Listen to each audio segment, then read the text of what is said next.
फिर मन में विचार आया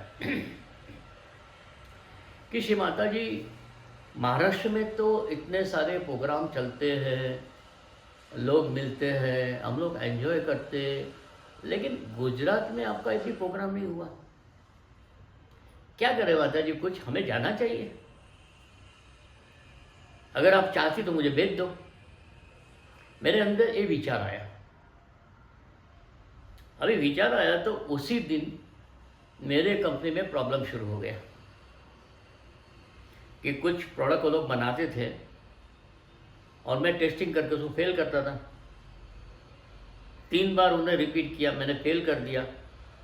एक्चुअली मटेरियल खराब आ गया था। फिर मेरे को बोले, क्या आपको कुछ पैसे चाहिए क्या, आप ऐसे क्यों करते हैं? मैं बोला, देखो मैं हमें ईमानदारी से करता हूँ, मैं एक सहयोगी हूँ। आपका नुकसान करके मुझे क्या मिलेगा, लेकिन मैं पेशेंट का भी नुकसान नहीं कर सकता हूँ, मेरी जिम्मेदारी है। मैंने उधर ही बोला, आपका मेरा विश्वास टूट गया है, अभी मुझे रहना नहीं है। रिज़ाइन कर दिया और रिज़ाइन करके कंपनी छोड़ दी। बहुत बुरे वक्त में कंपनी छोड़ी। फिर भी माँ से बोला, माँ देख अभी क्या है। तो जैसे निकल के गए, दूसरे दिन एक जगह से मैसेज आया कि भैया ये कंपनी में जगह है, क्या आपको जाना है? मैं तैयारी एड्रेस लिया, इंटरव्यू को दिया और वो इंटरव्यू गुजरात की कंपनी के लिए मुझे सिलेक्ट कर दिया गया। और 17 जुलाई 85 में मैं गुजरात में चला गया। बहुत बड़ी कंपनी थी, लार्ज वॉल्यूम पेरेंटल की कंपनी थी, अच्छी पोस्ट थी। जाके कार्य शुरू किया। 3 महीने के बाद में गुजरात में सेंटर शुरू किया और जुलाई के बाद अभी दिसंबर आता है, तभी श्री माता जी से मिले गणपतिपुले और पूछे, श्री माता जी मैं गुजरात में गया है, सेंटर शुरू करना है, करूँ क्या?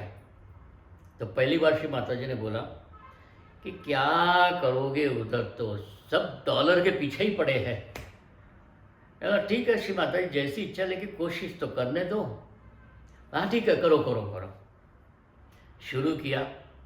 सेंटर चलता था, मंडे को शाम को लोग आते थे। भर गया पूरा सेंटर। मेरे सेंटर की जगह में 30 लोग रह सकते, 30 लोगों का भर गया। फिर बाद में 3 महीने हुए, कुछ ऐसी घटना बनी कि सब आउट हो गए। यानी वो लोग के गुरु के सब मानने वाले थे, गुरु के भजन चल रहे थे, गुरु ने कुछ बातें की तो सब चले गए। दूसरे साल वापस जा गए। श्री माता जी को पूछा कि माता जी सेंटर तो चालू किया है, बोले कैसा चल रहा है? बोला क्या करूँ माता जी, पूरे सेंटर भर जाता है फिर खाली हो जाता है। तो माता जी इतनी सहूलियत से मेरे साथ बोले, काय करू मी, माझा आयुष्यात तेच घडलं आहे।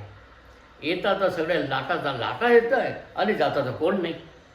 मैं बोला, माँ आप इतने सहूलियत से मेरे से बात करी, मेरी चीज़ ही आप प्रकट कर रही है।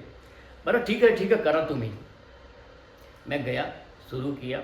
मैंने थोड़ा सा अपना माइंड को अलग से सोचना शुरू किया कि मेरे को जब सेंटर स्थापित करना तो क्या करना चाहिए। श्री माता जी 2 बार गुजरात में आके स्थापित करके गई, ख़त्म हो गया। 2 साल में पूरा ख़त्म हो गया था। 73-5 में गई थी माता जी, कुछ नहीं बचा। हम 86 में शुरू किए। फिर मैंने सोचा कि इस पर गणेश स्थापन करना चाहिए। कैसे गणेश स्थापन करेंगे? तो आसपास मेरी कॉलोनी से बच्चों को बुलाना शुरू किया और बच्चे खाने के लिए चॉकलेट पेपरमिंट के बहुत हीरो थे। मैंने पूजा में चॉकलेट और पेपरमिंट रखना शुरू किया। आए, बैठे, अथर्वशीष बोले और माता जी को प्रणाम करा, सबको चॉकलेट पेपरमिंट दे देने का। धीरे करके मेरे उधर छोटे छोटे बच्चे आना शुरू किए। बच्चे के साथ में बड़े बच्चे आना शुरू किए। बड़े बच्चे आते तो उनकी माएँ आना शुरू किए।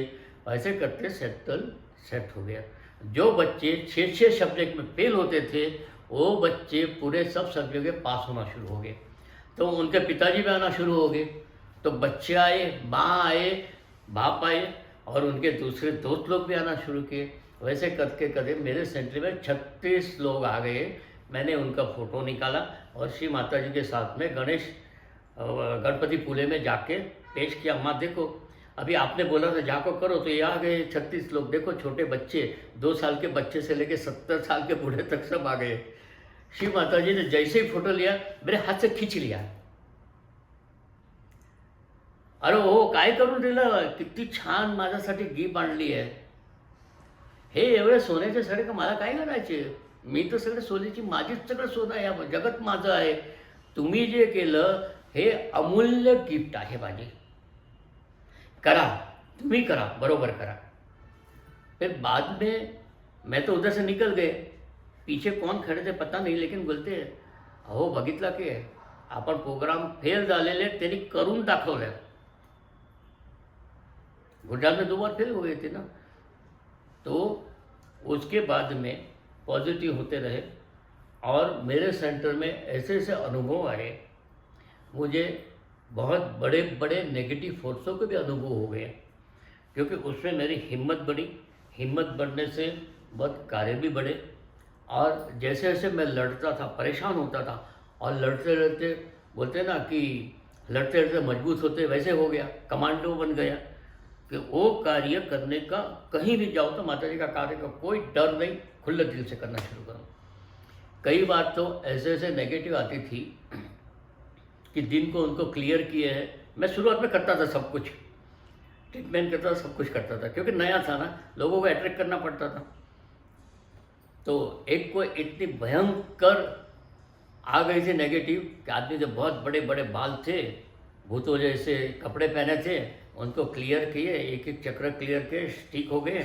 शाम को घर को गए, रात को खाना खा के मैं सोया था, तो उधर से फकीर आया बड़े बाल वाले, आके मुझे बोलता मेरे को निकाला, दिखता हूँ तेरे को.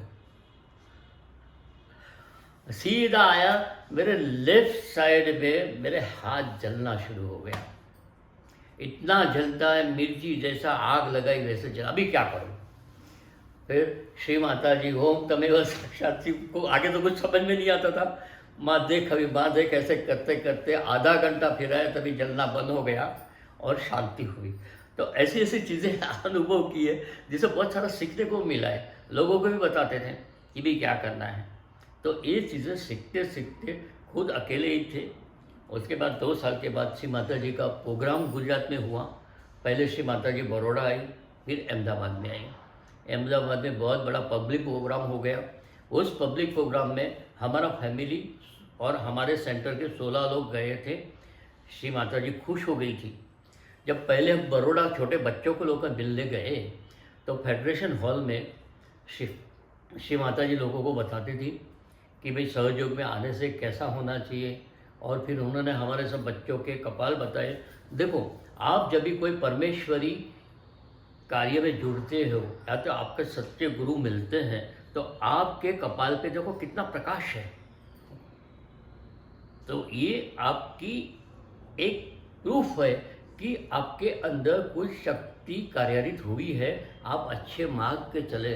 तो मेरे को तब से देखना आ गया कि भाई इनकी कुंडली आई, ये सही में सहयोग करते थे, इनके कपाल पे प्रकाश होना चाहिए. नहीं तो उनको बोलते हैं भाई आप तो कुछ करते ही नहीं, आपका कुछ है ही नहीं, क्या करेंगे. तो ये भी सीखे, यानी हर एक बार करते करते सीखते आए. उसके बाद में अहमदाबाद में प्रोग्राम हो गया.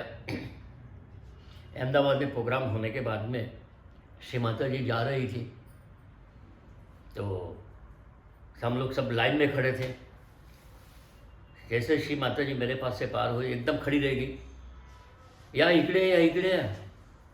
बोला क्या है भाई, मेरा कुछ गलती हो गया क्या. अब तो डर गए भैया, क्या माता जी कुछ दमदाटी देगी क्या. जाके खड़े रहे, हाथ ऐसा नमन करके, हो तुम्ही बघा, वरती बघा काय हे करताय, हे सगळ्यांना आहे ना, बघा तुम्ही जरा. बोला माँ सबको बोलने के देखते हैं. तो बोले श्री माता जी आपली कृपा है तो मैं सगळ्याला बघेल, क्योंकि हमारे मन में भय रहता है ना माँ के सामने. अरे ते तो आहेच, ते तो आहेच, ते आहेच करके माता जी आगे निकल दी. फिर आगे जाके एक फ़ोटो भेजता है कि भाई वो खड़े हैं ना, उनको एक फ़ोटो दे दो. जब फ़ोटो लेके घर को आया, मैं तो कुछ नहीं समझा था कि माँ ने क्या कर दिया.